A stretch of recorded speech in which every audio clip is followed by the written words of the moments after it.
Okay, welcome everyone to another episode of Championship Drill. We're back again in the Macau Casino in the heart of Cork City, just by the river, who, as usual, very kind enough to leave us in here on a Sunday to record our show. Yeah. Good guys? Good guys, legends, absolute legends. Okay, so today we're going to go through the weekend games, obviously, but we'll go a bit through the midweek games as well. Wasn't a good midweek for most of the championship sides this week. But I suppose we're going to kick off with something that happened during the week, and it's a little bit controversial, I suppose, but something that probably needs to be talked about in some ways as well, especially after QPR not taking the knee last week and that. And that was Akinfenwa and his comments during the week, basically after the FA ruled against him. What basically happened, for those who don't know, during the League One playoffs last season, in the semi-final, Wycombe playing Fleetwood, and one of the Fleetwood staff, it's listed as one of the staff members, not necessarily a coach, not necessarily a player, called him a fat water buffalo, is what it was quoted as. And Akinfenwa wasn't told about the comment until a day later, because his coaches felt, had he known at the time, he would have reacted and probably ended up getting suspended. So that didn't happen. Anyway, he said he felt at the time like it dehumanised him as a black man, but the FA ruled during the week, the independent panel, that there was nothing objectively racist about it. And Akinfenwa basically came out against it. The Emile Heskeno said that it wasn't a great decision, and the PFA were very angry with the FA and the ruling, basically saying that had Akinfenwa been a white player, and that wouldn't have been said about any white player on the pitch. Shocking decision, actually, when you think about it. Like you can't go into the grey areas. No. And that was his thing. It was a chance for the FA especially to step up and say, look, there's no grey areas, and this is just not acceptable. And the ruling seemed to be, people could see it as racist, others wouldn't see it as racist, so we're going to err on the cautious side and say it's not racist. Now, this comes on the back of something I was going to talk about a few weeks ago, but since there's no fans in the stadium this season, it seemed kind of like not much talk about. But last year, everyone knows Kick It Out, the anti-racism campaign in England and that. Well, they reported last season there was a 42% increase in reports of discrimination in English football last year across professional and amateur. Now, there was a 53% increase in the professional game on racism and a 95% increase based on sexual orientation. And a YouGov poll as well said 30% of fans reported hearing racist comments or chants at matches.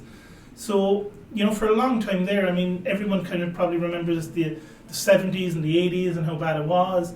And even, I can remember the old Ajax goalkeeper, Stanley Menzo, used to have like bananas and things thrown at him. We know how bad it is in Italy at times, but I think even Balotelli's been in a lot. I think he's the prime example of Italy, maybe, and France when he was out there. Like the stuff that happened to him, even Neymar to this day. I think Neymar's after getting a bit of trouble. Just recently there last week. And it's something that seems to be creeping back into the English game as well. And there really needs to be done about it. The FA need to make a stand and say, look, they're not going to tolerate it at all. There's laws in England, obviously, against that kind of thing. But people need to be able to speak up about it, and clubs need to stand behind that and ban supporters who've been found guilty of making racist comments. There needs to be an absolute zero tolerance policy on it, because it has, like the stats there kind of shocked me when I read them a few weeks ago. The increase in racism across the board. In stands, and for 30% of people on the poll to say that they'd heard racist chants is kind of shocking. When you think football has become kind of a big family game again, and, it's something that needs to be stamped out. This was an example as well to kind of stomp in authority with this situation. And they just took the highway and they kind of just took the easy road out, I suppose, rather than just saying, look, they could have said, look, there's no grey areas in this. It's not something you should say. And have they investigated? Obviously, there's obviously been an investigation. There was, they found, in the investigation, they said, look, absolutely somebody did say that. But the investigation was more to determine, was it racist or not. And the FA said it could be seen as racist, it might not be seen as racist. The PFA said, look, if it was a white player, nobody would have called them a fat water buffalo. So that was what it was about. So I know some people will probably say that that's, but like he is a big man as well. he is a big man as well. But it's something that it's something the FA really need to keep close watch on, because even think back to John Barnes and the abuse he used to get even playing for England. Yeah.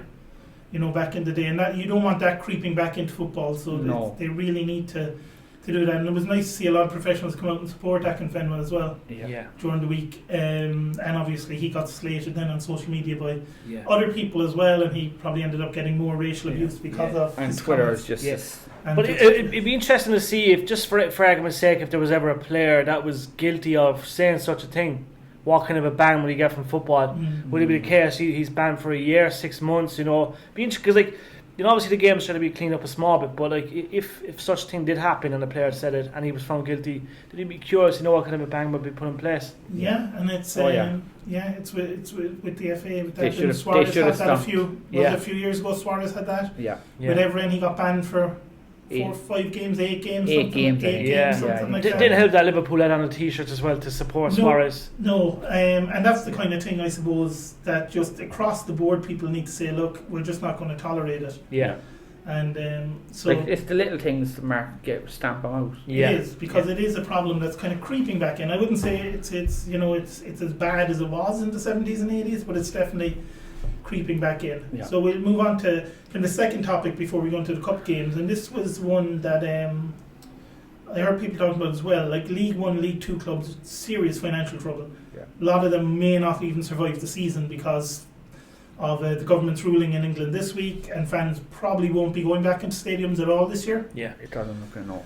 So at the start of the season, League 1 and League 2 put salary caps on the squads, 2.5 million for League 1, 1.5 million for League 2, and the Championship were talking about doing it. Now they're still in discussions apparently about putting in a salary cap, and it could end up anywhere between 18 and 20 million, which means that's the maximum a club will be allowed to spend on wages throughout the entire season. Obviously a huge jump from League 1, but then the Championship has a lot more money than League 1.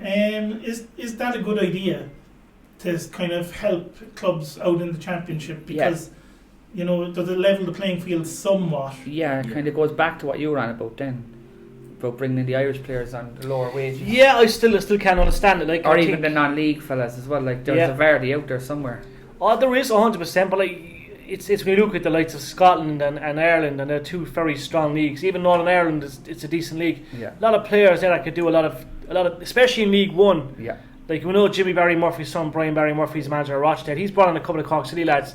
Jimmy Curran, they've all done well, but I just can't understand. I think the cap is good. Pity Wigan didn't have such a cap last year because they'd been a championship. But I think they need to do something, and I think they're obviously with COVID-19 has been a huge effect. What would be the highest paid players in the championship? Definitely. Like players generally who might come down from the Premier League, and they probably have in their contract that they'll get a paid deduction once they drop into the championship. But they're still on huge money, and I guess what the salary cap would do as well, it would have more teams kind of like Norwich and that didn't spend a lot of money in the Premier League, who can come down and still basically hold on to their squad, as opposed to maybe a team like Wigan who went down bad financial trouble, and ended up having to basically sell their entire team. And you look at Huddersfield, who spent a lot of money in the Premiership and where they are now as well. Whereas the salary cap might help that, because they won't be able to keep players on ridiculous wages down in the Championship. I remember Jack Rodwell was on 70k at Sunderland. Oh, but I think I think Pouquet is on about 2.3 million a year. So that's working out at a lot of money. I'd say top Championship players are easily on about 1.5 million a year. The top players. And then I suppose it comes to how you enforce that as well. Like I know in baseball they have salary caps, and what happens is any club that goes above it are fined, and they can be fined quite a bit, and that money then is divided amongst the other teams who don't go above the salary cap.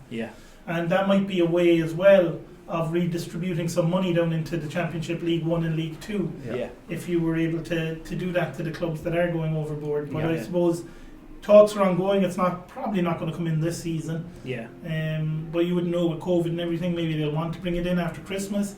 But do you think it's something the Championship might bring in next year? I hope so. I hope so. I hope so. I hope every league has it, because the game needs to be capped. There's players out there. Like I know I'm just kind of dipping out. But there's players out there on $500,000 a week. It needs to be capped. You know what I mean? Where's all this money coming from? Obviously merchandise, this and that. And but TV deals. They need to cap it, because it's gone. Like in another 10 years, they'll be on 800,000-900,000 easily. Like Messi's on $1 million a week apparently. Yeah, I don't know. Yet again, we're dipping into but it's a good championship player is on a lot of money. He's on at least 50k a week. Yeah. You know what I mean? And that's a lot of money. Yeah. That's 200 grand a week, a month, you know what I mean? And football has been slowly, especially in the Premier League and across Europe in the top divisions, I suppose. And the Championship is probably going to be up there as well because it is one of the bigger ones. You have players starting to run down their contracts so they can go on a free, and that way they get paid more in wages because there's no transfer fee involved. And that can end up being a problem then down the line for clubs when they try to get rid of someone because they didn't pay a transfer fee for them. Which means they're on twice the wages they would have been had they paid a transfer fee, and now you can't get rid of them because no one else wants to pay the wages. Barcelona are doing that at the moment with selling players on the cheap. They have to do it to get them off the wage books, and that's kind of the danger, I suppose. So anyway, we'll see. We'll stick a pin in that one for now and see where it goes, and we'll move on to the midweek football. Not great really for the Championship teams. Couple of wins, but most of them ended up crashing out of the League Cup during the week. Luton Town, despite our bold 6-0 predictions, lost 3-0 to Man United. The thing is, they were actually alright for a while. They're always going to look a little dangerous going forward. Like I thought 3-0 was harsh. Yeah, 3-0 was probably a bit hard on them, alright. West Brom drew 2-2 with Brentford. Brentford went through on penalties. Good result. Brentford look good again. Shock probably of the round was Newport County beating Watford 3-1. So that's Newport, I think, got the trip to Newcastle out of that one. Chelsea hammered Barnsley 6-0. Stoke, one of the highlights for the Championship, beat Gillingham 1-0. Wouldn't really call it a highlight, but they went through anyway. They're in the next round. Preston lost 2-0 to Brighton. Millwall lost 2-0 to Burnley. Wednesday lost 2-0 to Fulham. Bournemouth put up a brave show against Man City. Man City beat them 2-1 in the end, and Bristol City lost 3-0 to Aston Villa. So that was the midweek cup games. I suppose no real, other than Watford going out, you'd probably expect the Premier League teams to win most of those games. So good win for Brentford, I suppose, against West Brom, and Bournemouth put up a good show against Man City. Other than that, the others kind of crashed out all over the place. So not much more to say on that. We'll talk next week about the other midweek games and the Championship sides that are left, and there's not too many left in the League Cup.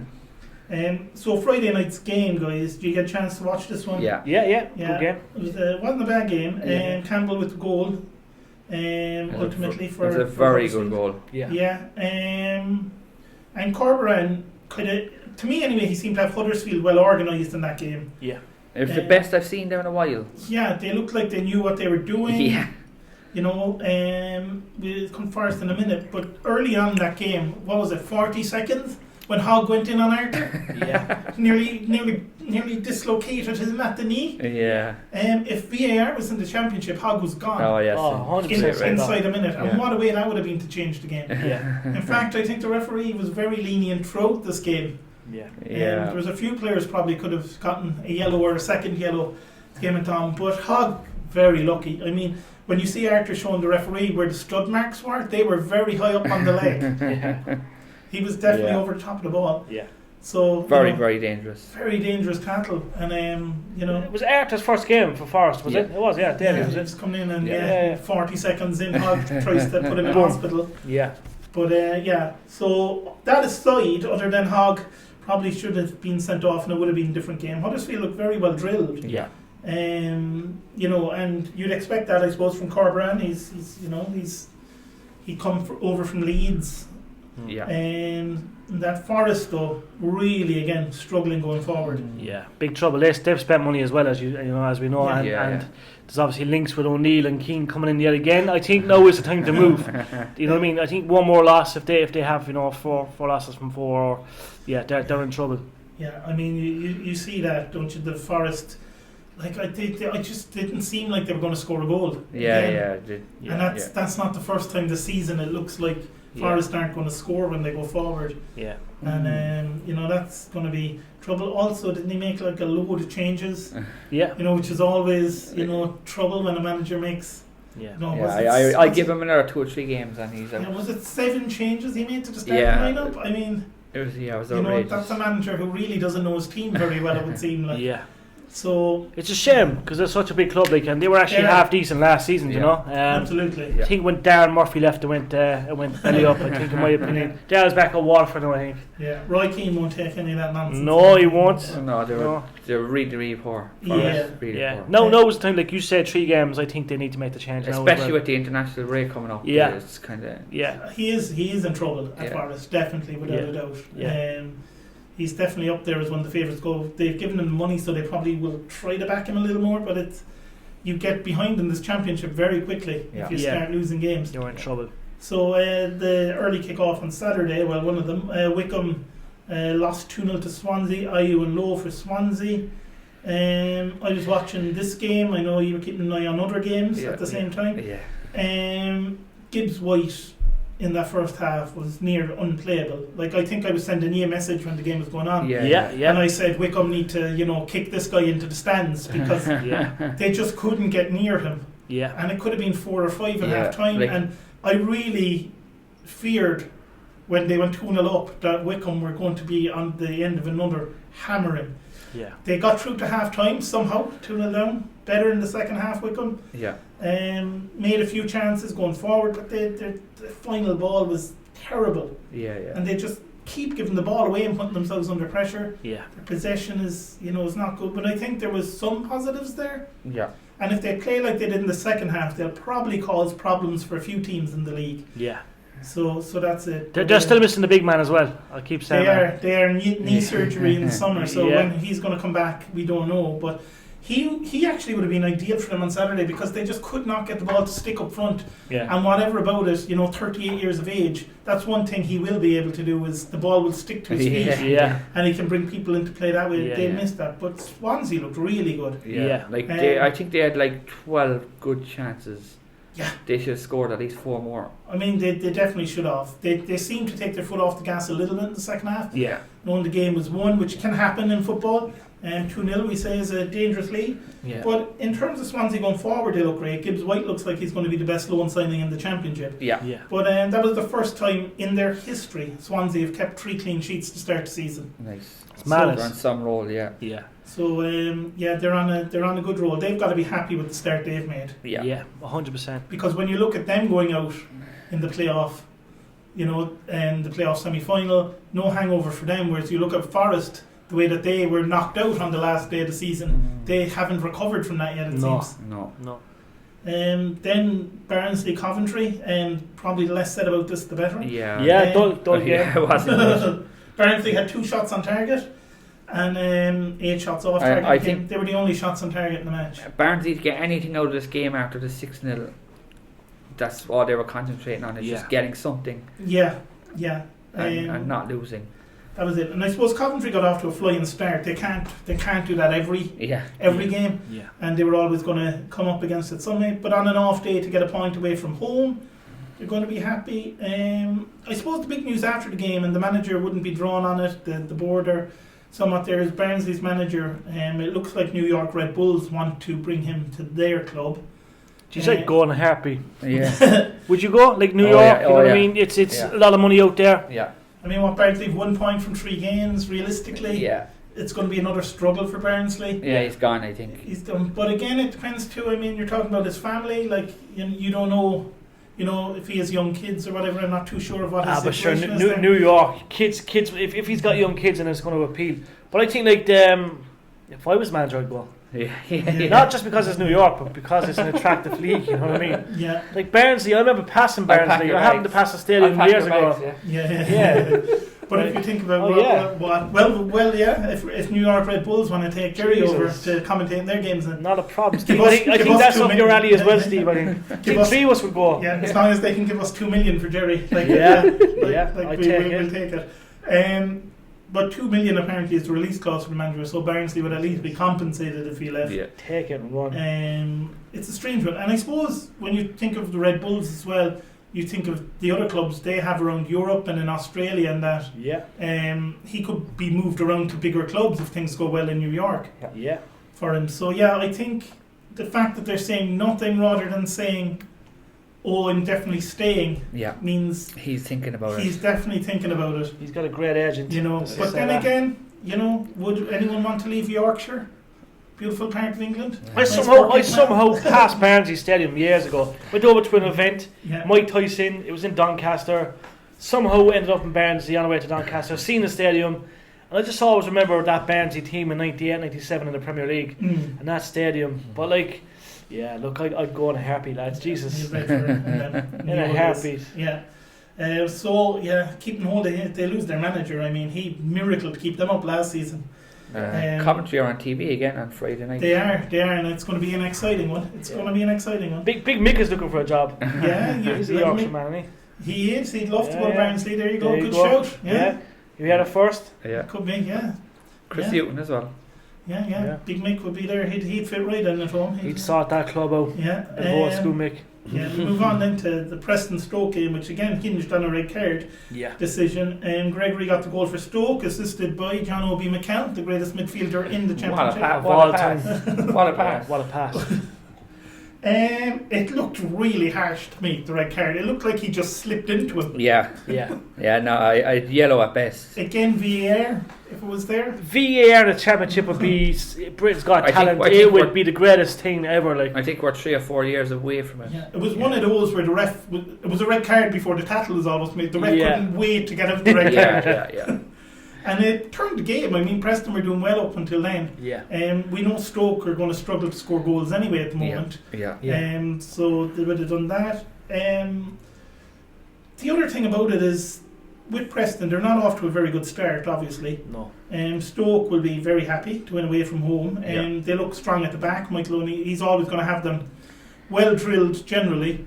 And with Mikels now getting in there with his assists, it's a matter of time before they start flying up the table. We'll have to post him a letter soon or get him on the show. And he might get his Ballon d'Or finally. Yeah, hopefully. He should be shortlisted after the season he's going to have this year anyway. But Preston now 3 games. They've changed their system. Alan Brown was playing as a right back in the first game. Barkhausen was playing as a wing back in this game on the right. Why is he messing with the formation and throwing players where they not used to play? No depth in the squad. I was looking at the bench last week. They've lost like a few players as well. And a player I'd always watch out for, lads, is Adam O'Reilly, Cork lad. And I know he was on the brink last year again, but like there's just something there where there's no real depth. They don't really spend much money, Preston. It's a club where they obviously invest. I know Scott Sinclair came in last season. That was a great signing in my opinion.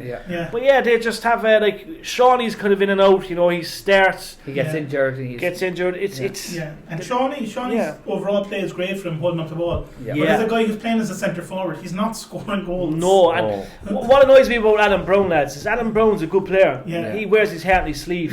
He was linked. There was a big rumour that Villa wanted him. But he's playing right back. He's the captain. To be fair, he is the captain. He's probably the longest serving player at Preston. They have to get it right. They have a good manager, a guy that's been in the Premier League. Do you know what I mean? It's get it right. There's something just not clicking for them yet. Again, it seems like they're going to have one of these up and down seasons. They'll go on their run there now where they'll win 6 games in a trot and lose 8. But I suppose the hardest things for them, and I know I was sending you pictures from Preston message boards and things like that last night, and it was all about the guy we're going to come on to in the next game, about Dolan, who they let go for free. Bizarre. So I suppose we'll move on there to another manager who's surely in trouble and looked a defeated man in his post-match interview. He really did. Blackburn won, was it 5-0 last week? 5 against Wycombe. 5 against Wycombe, 4 today, away to Derby. And it could have been 10. It could have been easily. They were hitting goals for fun. The goalkeeper saved them. He did, Dolan again with a goal. Johnson with 2 and Armstrong, who's off to a flying start to the season, with another goal. Weren't they 3 up? Johnson's first goal, lads. What an absolute cracker. They were 3 up in like 15 minutes. 3 up in 15 minutes. And I know Dolan's goal was like a tap in, but I googled him because I wanted to know was he any Irish connection there, but no. We'll find a little scrap there somewhere. A cousin or something. Blackburn look really dangerous. I track the football. Blackburn for me are kind of like a team that really do stand out already, and I think they'll take a lot to beat them. Is it Lewis Horby? Yeah, he was very, very good yesterday. But what I didn't like with Derby yesterday was when they were 3-0 down. It was a bit of a shock, but in that second half, the players were just jogging. They were putting in no effort at all. Even Wayne Rooney's free kicks was just kind of hitting them. And the players were not. And I know the manager tore into the team after the match. Yeah. He was not happy. But they looked like a team that just gave up, and they weren't even going to try. I'd say some of the players just want him out of there. You know, and that's it. I mean, Derby had a lot of possession, did absolutely nothing with it. Yeah. Blackburn, like you said, 10 shots on target, 4 goals, they could have scored 6 saves the keeper was making. Yeah. Surprise package, because I think prediction-wise, we all kind of had him top half of the league, you know, but they're looking good from the start, lads. I think they're really going to do a bit of damage this year. Yeah. These scorelines are incredible, you know. Yeah. Yeah, I mean, I guess we all thought Blackburn would have a good season. We didn't expect it to start this well, though. Yeah. And Derby, on the other hand, I mean, is he going to survive? I mean... No, he's gone. Like, it's next week is a crucial match. They're away to Norwich in their game. If he doesn't get anything out of that, they're going to the international break. Yeah, like, the Derby are just two big lads. Like, there's always investment there. Obviously, bringing in Rooney when they're done. Like, they have a great squad, but they're not getting the results. And Derry's a team that will sack the manager after 8-9 games if they're not winning. Would they put Rooney in charge for a few weeks? They could if they wanted to get the right man in, I suppose. That's an option. But would Rooney step into that position? That's the question. Maybe for a month or so he might. Yeah, maybe with a bit of help. Yeah. I can't see him being a long-term choice at all. No, and maybe it'll be a case of he'll assist someone else, or maybe they have their eye on somebody who we don't know about. John Terry. Yeah, John Terry, yeah, someone like that who might come in. Because again, they're struggling. They really are. Watford Luton. Interesting game. A game I actually watched from the start last because I wanted to see what Troy Deeney was up to and that beautiful winner there, because I know he's linked to Liverpool. But obviously they were both in the squad. Good win for him. I actually thought Watford would really kind of win this one by 2-4. But the thing is, Luton missed a sitter just before Watford scored. It was unbelievable. Collins hit the bar. And it was broke. Remember the year Watford went up, there was that, and when you saved the penalty, and they broke down the field and scored. It was very similar to that. Yeah. Collins smashed one off the bar. He should have scored that, in all fairness. No, and he rattled it like it was a proper one. But no, Watford look good. Obviously, they're Deeney's back in the team, which is interesting. I don't think anybody can afford Deeney. Yeah, I mean, Deeney came off the bench in that one. Like you're saying, Sarr started it. He did. They paid 30 million, but I think they want 38 million for him. I just have a feeling that Liverpool are going to win. There's Liverpool are lurking in it. They have to. Like it's a strange one, though. It's a risky one from Watford, though. If you do think he's going to go to play someone and to risk the injury. Yeah. Well, the championship window closes later than the Premier League days, one. I think. Yeah. So that if they do sell him on the end of the Premier League, they have 10 days to bring in a player, probably 40 million in the bank, But it's good to see Deeney back, because obviously he's he's been at the club for a while. Yeah. I don't think he's going to leave at all. I think he stays. Yeah, I think Deeney. We talked about Mourinho realises what happened today against Newcastle and says, "All right, we might need him." I mean, but I think Deeney has a better chance of staying than Sarr, definitely. Yeah. But I think with Sarr, and I think Deeney more because I don't think he's going to go abroad. No. And I think most of the Premier League teams that need a striker have got one now at this stage. Yeah. Southampton possibly need one, but then you've Danny Ings, who's, unless he leaves, I don't see them bringing someone in. Ings has been incredible. I did see a little rumour, lads, I know I should have brought it up, that Sturridge was going to go to Derby. Yeah. Sheffield United is their big one this morning. Yeah. Daniel Sturridge. Yeah. He's available on a free transfer now as well, I think. Yeah. He'd be great for Derby. And he's Uncle Dean Sturridge play with Derby. Yeah. And he's from Birmingham, They need somebody, because they had 5 shots yesterday on target, no goals. I mean, that's, they didn't look like they were going to score from any of the shots on target. Yeah. But back to Watford, Luton, bit of an off day going forward, I suppose. They had a good bit of the ball, but they just didn't have the cutting edge other than the one that Collins missed. I know the manager Luton had a go of the ref after the game. Yeah, I seen it on the touchline. Yeah, I think he said that it was very lacklustre. Yeah, it's a huge derby game, Watford and Luton. I mean, they are neighbours. Yeah. I mean, this was a huge derby in the 80s. Yeah. So it was so lacklustre. The players, I suppose, they weren't flying in chat. I suppose the fans weren't in the stadium, and this is the kind of game where you miss them. Where you need them, because this is a big derby, and one we'll come to later as well, Millwall-Brentford. There's only 11 miles between Millwall and Brentford. Yeah. Another derby game, but that was played with a few more tattles flying in. I think Luton will take it on the chin, though. I think they're the kind of club, they've really impressed us already this season, but it's only early days, but I think they'll bounce back from that, Luton, definitely. You know? Yeah, and I mean it's tough to go away to Watford and get anything. Yeah. So to only lose 1-0, and it could have been 1-0 the other way, like you said. Yeah. Collins missed the chance, and Watford on the break. Yeah. Watford those 7 points. Got to be happy with that. Yeah, they will definitely as they look to get back up. I suppose. Yeah. And Luton as well. Got to be like Luton would have taken. What is it, 6 points from 3 games? From 3 games. Yeah. I mean they'd have taken that at the start of the season. Yeah.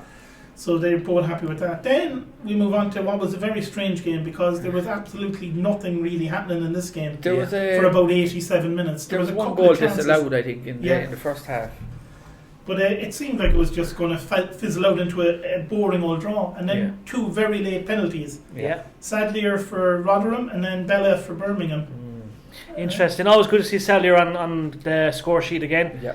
But kicked off towards the end of the game. Yeah. I think there were definite penalties. I think Birmingham is still undefeated. I think Birmingham have lost yet. Yeah, I don't think VAR would have overturned. Yeah, I think Birmingham are undefeated as well. They're undefeated on 5 points. Yeah. Rotherham with 4 points. Yeah. Like Rotherham will be happy enough with that draw, I suppose. Yeah. And Bella had a great chance at the end then for Birmingham as well, and he just barely hit the ball. I don't know what he was.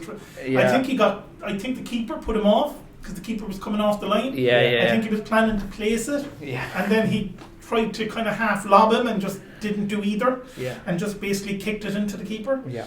Into his hands. But not the greatest game on earth. I mean, Birmingham probably edged it. Yeah. But I think a draw, probably a fair result at the end of the day. Yeah, most definitely. And then we move on to, like I said, the other derby, about 11 miles or something, 11, 12 miles, something like that, between Millwall and Brentford. Wallace for Millwall. A good goal, a good, well worked down the wing, Bennett on that one. And Tony off the mark for Brentford, although from the spot, and before the penalty he missed another sitter. Well, no, you need that. Sometimes you just need that one goal to get you going. Yeah, happens. It doesn't matter how it goes in, just get it in. Get it, Said Millwall having kept 3 clean sheets since 1960-61 season. So Tony's penalty stopped that from happening this year. Something to do with the fans up in there as well, because you know the Millwall falls, they're crazy. Jesus. Absolutely crazy. And I wasn't the greatest game on earth. There was a few chances, a few tackles flying in this one as well. Yeah. It's always going to be a physical game, though. Always a physical game. I suppose Brentford, didn't get off to a good start first weekend. The win last weekend, a draw away to Millwall. I think teams are going to struggle going to Millwall this year, so it's probably going to the end of the season look like a good point. I know I've been bigging up Millwall all season. I think they just look really solid at the back. And Parrott isn't there yet, and if he comes in when he's over his injury and starts scoring goals for them, they're gonna have a great season. They'll definitely be 6th. They'll step up, of course, because they were so close to the playoffs and stuff. But when Parrott comes in, that will be interesting. In terms of Brentford, then again, interesting, kind of like Watford. Ray, the goalkeeper, and Benrahma both on the bench. Benrahma came on near the end. He's linked with Palace still, isn't he? Huh? He's linked with Palace still at the moment. Linked with Palace still, but I mean, is that dependent on Zaha leaving Palace? Or is he going to come in anyway? Like, I think there's a lot of these Championship players now where it's going to be a case of if Premier League clubs don't get their targets from abroad, they're going to have that 10 days where they'll have to go to Championship. But then, if the Championship clubs know you have no other option, the price is going to go up again. Yeah, exactly. So it was nice to see Benrahma back in there, and maybe they'll hang on to him for another season. Who knows? It's going to be hard. Ray linked with Arsenal, still. Is he still linked with Arsenal? Still linked with Arsenal, I think Arsenal might see him as kind of a long-term replacement to Leno. Okay. But the talk is that if Arsenal do sign him, they'll loan him straight back to Brentford for the season anyway. That makes sense. So it's going to be an interesting one for Brentford there. But I think both teams happy enough with a point now. Yeah. Millwall are just going to be a force to reckon with. I really think so. Imagine them in the Premier League, though. Oh my God! Them against West Ham with the fans. Them against West Ham. The game be abandoned. They wouldn't even. The fixture would be just scrapped. They'll give them about 3 points. It'd be like that film. Green Street. Jesus. Millwall waiting years for it. Yeah. So we move on to, I suppose, the surprise team of the season so far. Yes, Reading. Reading, 2-1 win over Cardiff. I suppose Cardiff be disappointed. Cardiff had a lot of chances in that game. Didn't take them. Morrison and Yeo for Reading. Tomlin with a late one back for Cardiff. About 10 minutes left. I think Cardiff have to be unhappy. With 3 points from their opening games, because they've played better than 3 points. Yeah, they were good actually. Yes, they were good actually yesterday. But Reading 3 from 3. Like it could have easily been 3-2. Could have been. Yeah. It could have been. They are a surprise package. Yeah. They look they look like they can do some stuff this season. Yeah. They have Watford in their next game. That's going to be a tester. Now we'll see how good they are, I suppose. Yeah. Once we go to Watford in that one. When you look at the Reading team, I know I'm bringing up names, but like that Reading team a year and a half ago, obviously David Myler signed, but he was injury prone and retired. John O'Shea was there. It seemed like they brought in a couple of vintage players, but now they're kind of back to the policy of bringing in the new youth and stuff. You know what I mean? So it's paying off. It's definitely paying off, and it'd be good to see Reading thereabouts again because they're a great club and they were always good in the Premier League. So I think they'll take a lot to stop. I think they could beat Watford. And they signed about half of Cork City's team. That one. Yeah, Shane Long. I remember Shane Long and Kevin Doyle, and obviously, you know what I mean, Dave Mooney and all them. Another player. But good club. Obviously, there's Irish connections there. Yeah. You know, they might look at a couple of Shamrock Rovers players still. Yeah, I suppose Cardiff, though, like how they have 3 points from 3 games beyond me, because they had great chances yesterday. And I suppose you have to credit Reading's keeper as well for making saves in their defence. Yeah, and they got Blackburn next. Blackburn next. Away to Blackburn next for Cardiff. That could be a big defeat. I mean, if they lose that one, that's 3 points from 4 games, and they've played well in their 3 games. Other than I suppose the opening day, they weren't the best. But they, it's a strange one really for Cardiff to lose that one. It's a tough home loss, but Reading just keep flying it. Cardiff kind of doing a bit of a Preston on it. They're a bit up and down. Yeah. Need to be more consistent. Yeah, definitely. Then we move on to another 1-1 draw for Middlesbrough, this time against QPR. I don't know how QPR didn't win this match. They had like bagfuls of chances. They just couldn't take them. Yeah. Akpom gave Borough the lead. Samuel, who's having a great season so far, with the equaliser for QPR. QPR 4 points from their 3 games. Yeah. Not a bad start. Borough now with 2 after 2 draws. Yeah. I suppose Borough, manager again missing midweek for the training and all that kind of stuff wouldn't have helped them too much. Yeah, he was back on Friday. He was back on Friday, which was, he wouldn't have been there for the team shape and everything during the week. Yeah. So it was good to have him back and have him there shouting and yelling and whatever. Yeah. The sad news this week, I suppose, for Borough, because a guy we've been trying to push on them for a few weeks now, Sanogo. Yeah. Apparently he was very close to signing for Borough this week. He claimed to England. I think he was at Toulouse last season. He was released by them. Yeah. So he had to come from France to England, which meant he had to quarantine for 2 weeks. Yeah. So he did his 2 weeks quarantine. He went earlier this week for his medical at Borough and failed the medical. So he's not going to go to Borough now. But when they fail the medical, sometimes they do a recoup, don't they? They depends on the player, but they might try and get him back in again to do. Depends on what he's failed, obviously, but like.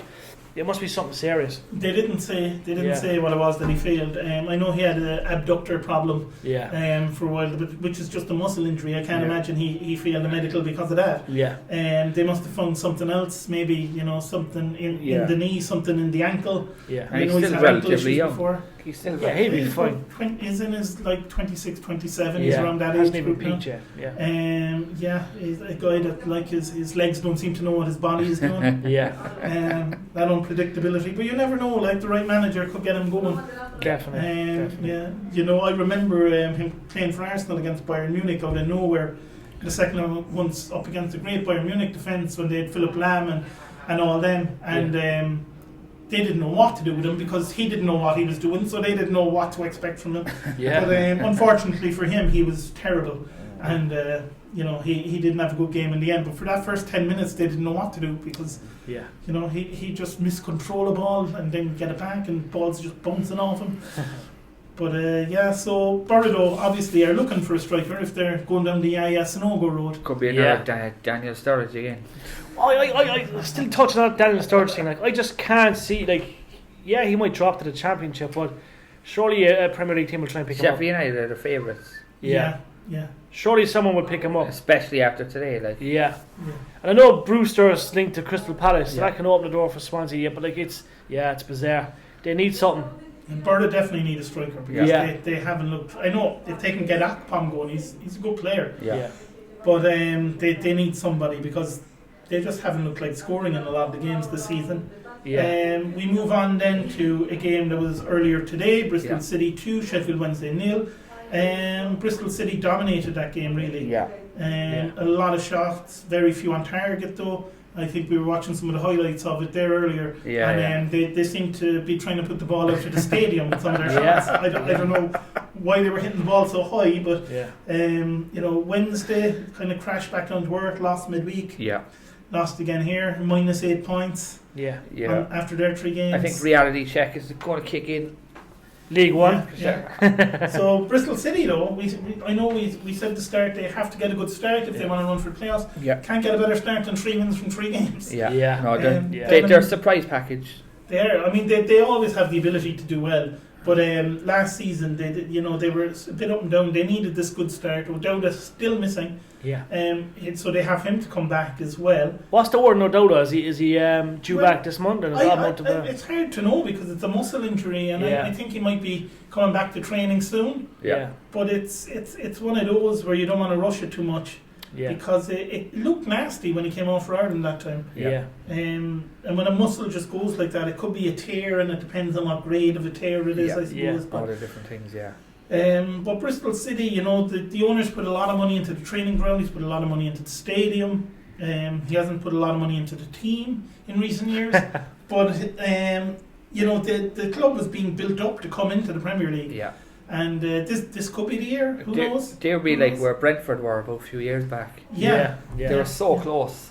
Yeah. Sheffield Wednesday look like they're going to get a couple of players. Callum Peterson looks like he's going to join from Cardiff. Cardiff fans are absolutely gutted that Peterson is going to leave them because he's a hero there. Yeah. And he was left out of the team yesterday. And Kenneth Zahore from West Brom as well looks like he might be coming in on loan. There's talk there for Wednesday, a club who seem to be in financial trouble, that they might pay West Brom £25,000 a week as a loan fee. So £100,000 a month to have him on loan for the season. Which is kind of crazy. Bristol City midweek did not look good against Aston Villa. I know they rested players. Yeah. But I suppose what you take out of that one was they played a few of the younger centre-backs. Yeah. Now they play with 3 at the back usually, Moore, Vinner and Mawson. If one of them gets injured, they're in a lot of trouble. Yeah. They're really short centre-backs. Callis is out for 2 months. Nathan Barker won't be back till Christmas. Yeah, they need a centre-back ball in the club. Yeah, is it time to bring someone in on loan? You know, for even like you said, Callis will be back in 2 months. Maybe just a 3-month loan deal, not even for the season. Surely there's a few centre-backs floating around the Premier League that could use a few, bit of game time. Yeah. You think of even if you go to Arsenal, you've got Callum Chambers coming back from a long-term injury. To go for 3 months, get a bit of fitness up. Come back then and see where he goes. Plenty of players out there in that Premier League that are on the brink, young as well. A move to the Championship is the best thing they could do. Yeah, and like I said, a short-term loan deal so that if they do well, maybe they can, then go to a Premier League club on loan after Christmas, or they can, be sold for more money. The game that finished just before we started here. So Bournemouth beating Norwich 1-0. The stats suggest that it was a pretty even game. We didn't see any of it. But the stats suggest it was even enough on shots, even enough on possession, passes, everything else. So a good win there for Bournemouth, I suppose. Norwich, again, they're up and down. Up and down, it seems. A strange one for them. And they have Derby next. And I mean, with Norwich needing a win, playing at home, Derby could be in real trouble. But I mean, likewise, if Norwich were to lose that, they'd be in real trouble. So Aaron's started today. He apparently more came out about the Barcelona thing. He'd agreed terms for Barcelona, but the deal fell through. Norwich, I think, pulled the plug because they didn't want the loan deal. And this week he's been linked with AC Milan and Roma. I don't know what it is about this guy, but he seems to be the most wanted defender in Arsenal wanted him at one point as well. Yeah, and it's is it just a lack of quality fullbacks in the world at the moment? Yeah. Well, when you look at the fullbacks in the world right now, who stands out? You have the 2 at Liverpool who are great. The guy at Tierney at Arsenal. You have Tierney at Arsenal. You have, you've got. There's your man that Spurs just signed this. But a lot of them are aging. That's the you know what I mean. It's very rare you see a young centre back in the game now making a name for himself. Up Camo for Leipzig. Yeah. He's a good centre back. Yeah, but in terms of like fullbacks, like Jamal Lewis gone to Newcastle, he's playing well for them going forward. I know he picked up a knock. Is it Regulin? And Ajax have that young American that looks like he's going to be moving on from there. But there's not. So maybe Aaron's is just that young fullback that is the new breed of fullback. This attacking fullback that plays that wing back role that kind of modern football requires you to be able to do, to be able to overlap and also be able to play football. It's not just like the old days of the fullback kicking the winger into the stands. Those days are gone. You need to be able to play football now as well. It seems as though a lot of defenders are now making the move to the, across Europe. Like you see the likes of Jadon Sancho.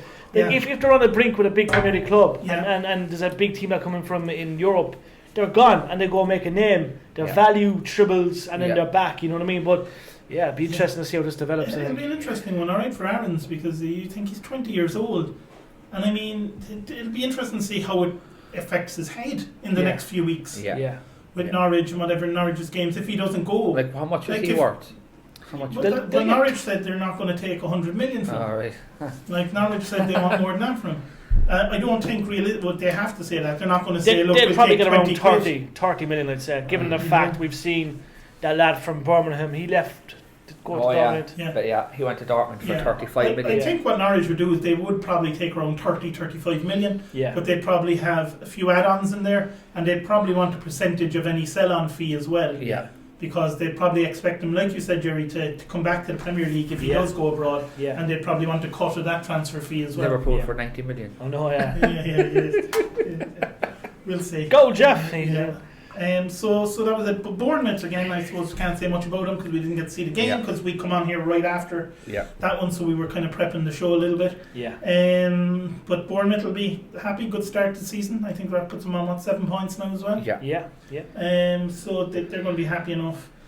So that was all the games during the week. So we're going to ask, I suppose, we'll see what stood out for you this week. So we'll go with the shock of the week.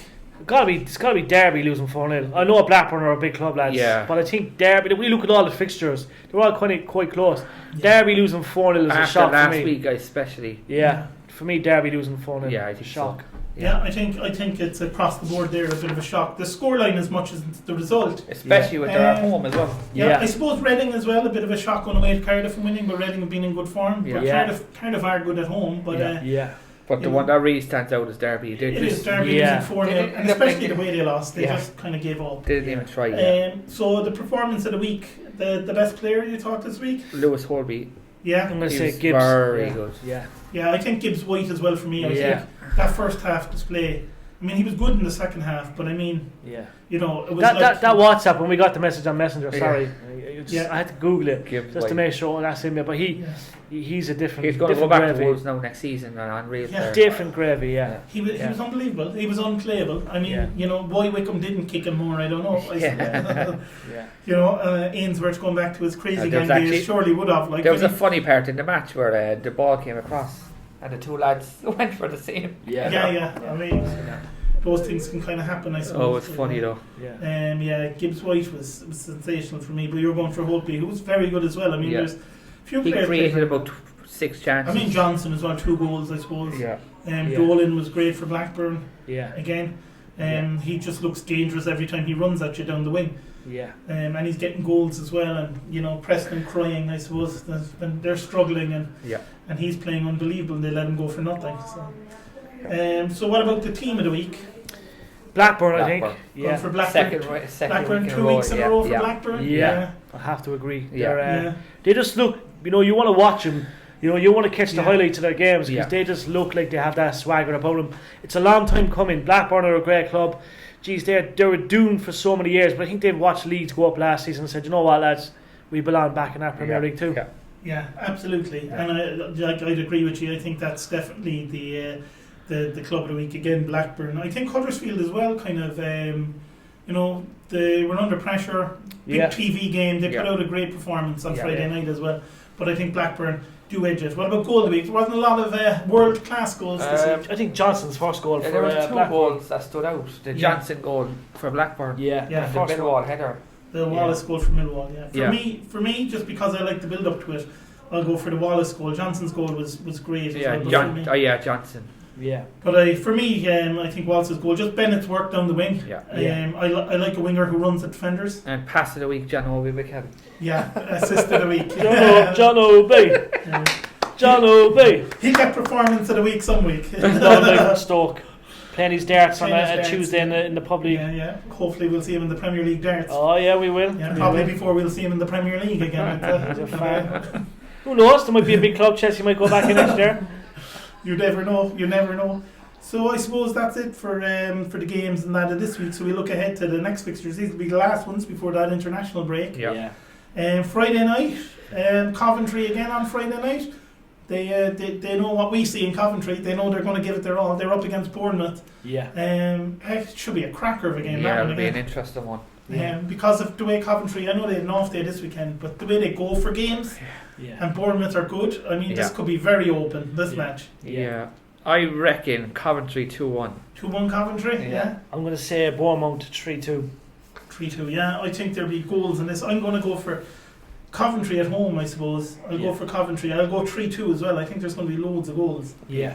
Saturday's early kick-off, I believe, is Norwich against Derby. You would say that would be a good game until Derby got trashed 4-0 by Blackburn. Yeah. So I'm going to say Norwich 1-0. Yeah, I think Norwich 2-1. No, I think 2-0 to Norwich in that one. Yeah. But then again, that's probably the game Derby come up and beat Norwich 8-4 or something. Yeah. But it's hard to see that based on current form. Yeah. Tough one here. Forest are at home to Bristol City. Forest were not good at home in the first, or last week rather, when they played last week at home. So Bristol City flying it, and them and Reading with 3-3. Yeah. How do we see this one going? I Bristol reckon City, Forest? 0-0. I'm going to say 3-0 to Bristol, and then Twitter goes mad. O'Neill Keane, because I think it's going to happen. But no, I think Bristol will win 3-0. I think 2-1 to Bristol City in that one. Yeah. A tough one for Preston away to Brentford. Brentford unbeaten in their new stadium. Yeah. Home to Preston. How do you see that one going? Brentford 2-1. 2-1. Yeah. Previous fixtures in this game have always been brilliant. Yeah. So I think it's going to be a high scoring game. I'm going to say 2-2. Oh, I'm going to go 3-1 Brentford in this one. I think Preston, who knows, will be right back in the next game. Maguire maybe. Yeah. Maybe they'll put the sub-keeper in it right back. Maguire and one more like. Yeah, who knows? Who knows who'll be right back for Preston this week. Yeah. Sheffield Wednesday against QPR. They're so unpredictable. Yeah. This is two teams. The two teams you never want to put in your accumulator anyway. Yeah. I reckon Sheffield Wednesday 1-0. Yeah. I'm going to say QPR 2-1. I'm going to go for a 1-1 draw on this one. Yeah. Now, two teams that we like. Come on, Wickham. Luton against Wickham. Wickham are finally going to get that win, and they're going to win 2-0. I reckon Luton to win 2-1. Yeah, I reckon Luton are going to win this 3-0. Yeah. I think, I don't know. There was just, although Wickham better in the second half, and they can't lose all their games. And well, I suppose they could, but they probably won't lose all their games. The next game up, Blackburn against Cardiff. I reckon 1-1. Yeah. Yeah. I just think that being last week they'll be on a high. They'll probably want to win. Yeah, I mean Blackburn 9 goals in their last 2 games. Yeah, I'm going to say Blackburn 2-0. Yeah, I'm going to go for Blackburn to win this one 2-1. I think Cardiff again will have a good game, but just about lose out. Yeah. Middlesbrough possibly with a new striker. Who knows who they'll bring in up against the Barnsley team. A big Warren back as well. Yeah. I reckon Middlesbrough 1-0. Yeah. I'm going to say 4-0 Borough. 4-0 Borough. Oh, poor old Barnsley. Warnock's back. I'm going to go for 2-1 to Middlesbrough there as well. Two teams that I suppose did better in the last couple of weeks. Rotherham versus Huddersfield. I'm going to go Rotherham. Just for that Cork connection. 1-0. Yeah, I'd say Huddersfield 1-0. Yeah, I think this could be a good game. I think Huddersfield edge it 2-1. Yeah. Just because I liked how they played on Friday night. Yeah. But, who knows. Reading against Watford. Cracker of a game. This is where Reading are really going to be tested. Especially like Deeney could be starting this one. Sarr could be starting again. Yeah. If Troy Deeney and Sarr start, I'm going to say Watford 2-0. So I think Reading. No, I'm going to say 2-2. Yeah, I'm going to go with Phil. I think 2-2. I think if Reading were to win this, they have to be suddenly taken seriously as a possible promotion team. Yeah. But I mean, if they were to lose this, it would be how do they rebound after the international break? Yeah. But could you imagine if Reading won 4 out of 4? Yeah. And then have the international break? Yeah. That'll kill them. Yeah. Unbelievable. So I think a 2-2 draw there as well. Could be goals in it. The next one, probably Millwall have conceded 1 goal in 3 games. Swansea haven't conceded at all. Yeah. So you'd have usually when 2 good defences play each other, it's about 6-all. Yeah. So how do we see this one going? I'm going to say 0-all. 0-all. I'm going to say 1-1. 1-1. Yeah, I'm going to go for what happens generally when 2 good defences play against each other, and I'm going to go for a 3-2 win for Swansea. I like it. Yeah. And then the last game on Sunday is John O'B Mikels against Birmingham.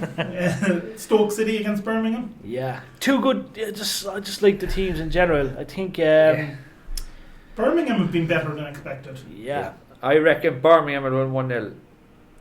I'm going to say Birmingham 2-1 as well. I had a feeling that Birmingham would do well. I'm going to go for a 1-all draw here in this one. Yeah. Stoke good at the back and not so good going forward, but Birmingham being very surprising. Yeah. So I think that's a good one. So those are the games. What game stands out for you there is the one that people can't miss? Blackburn Cardiff for you? For me, Reading and Watford be a good game, I think. I think Reading Watford. Yeah, I think Reading and Watford. It's tough to pick anything. Or Friday night. I'm going to go with the Friday night game. I think Coventry, Bournemouth, just because at home, when I say at home, in Birmingham, Coventry are going to be throwing everything at Bournemouth, as they have every week. Yeah. And, could be a lot of goals in that one. So there we go. So thanks everyone for listening again. Thank you to the Mikels Casino for hosting us as usual. And we'll be back next week in the final podcast before the international break. Yeah. So thanks everyone for listening. Yeah. Thanks guys. Thank you.